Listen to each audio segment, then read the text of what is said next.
With the industry rapidly moving towards electrification, which will have a significant impact. How are you adapting your strategies to this shift? Yeah. And looking at the bigger picture, how do you see the regulations, especially in the UK, impacting the market? How does this shift affect the supply chain strategy?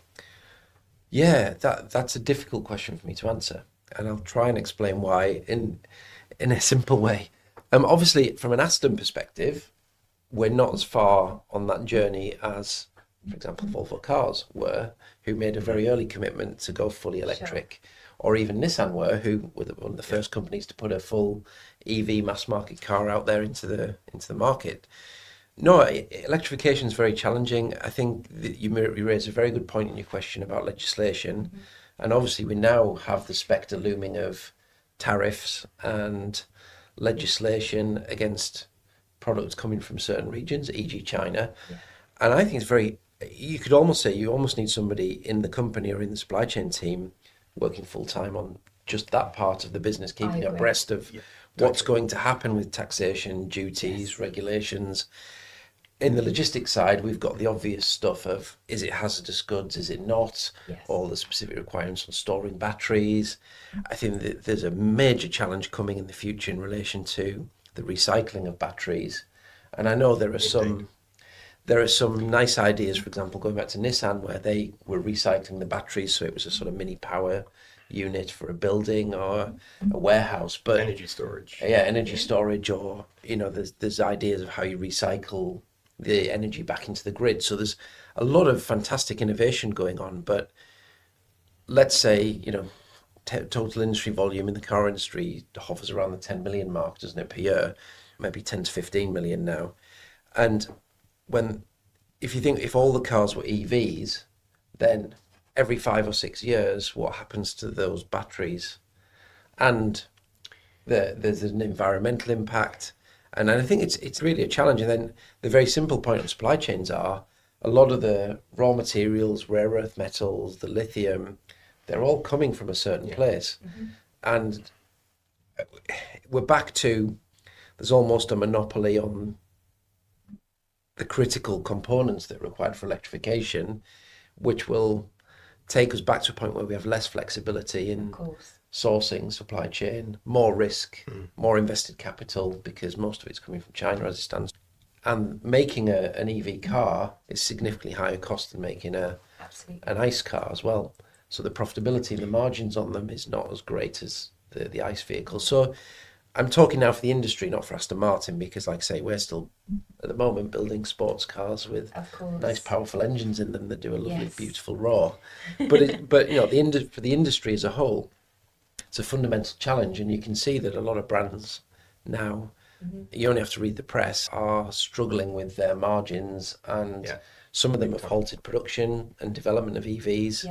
I think when it comes to sort of the big SUV end of the market, a lot of the brands have even stopped their development of that because they're waiting to see, is there a way of making it profitable? But, like anything, the technology will improve in competitiveness over time, and it will make it more affordable. And in the end, the batteries now, the prices should start coming down. But it's over a period of years, or if not decades. So, it's a hard question to answer, because I think it's a period of transformation that's very uncertain for the industry.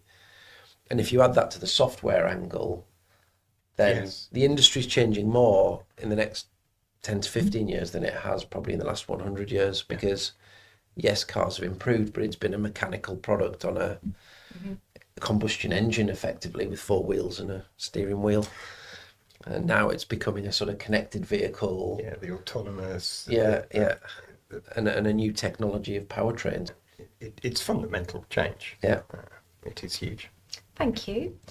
Richard, what support have you seen from OEMs needing from Unipart to keep up with the consumer demand?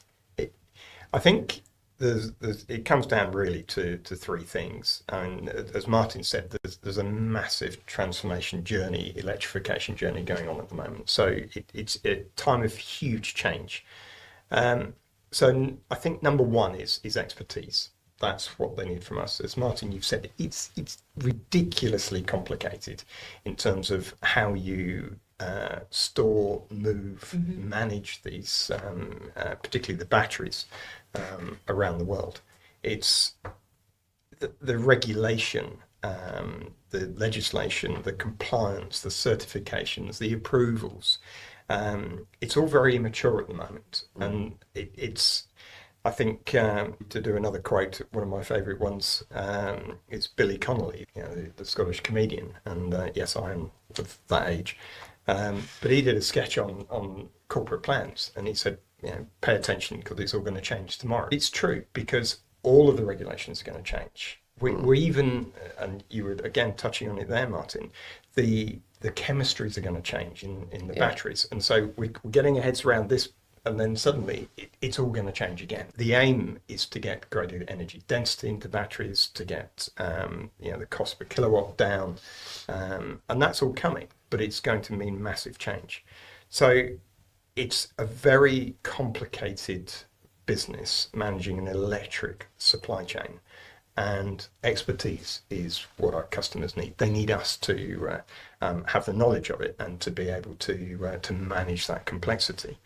The second piece is agility, because the volumes, and again, something you mentioned, Martin, the fact at the moment is that the electric market is starting to soften in the West.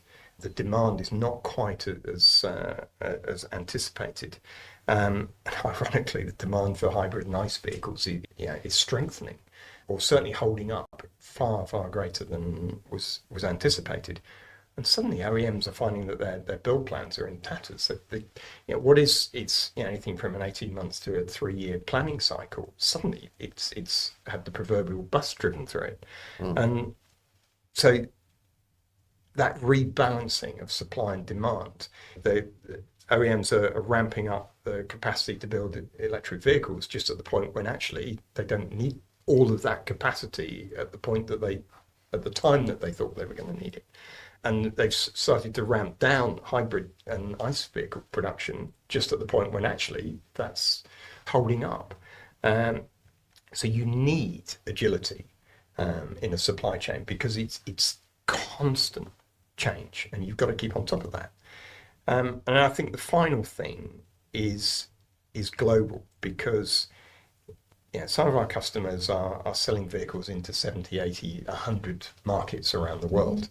And that legislation is different absolutely everywhere.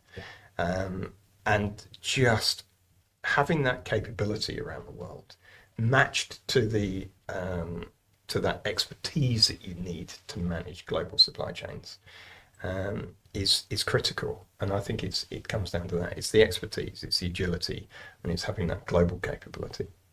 That's what's needed for electrification.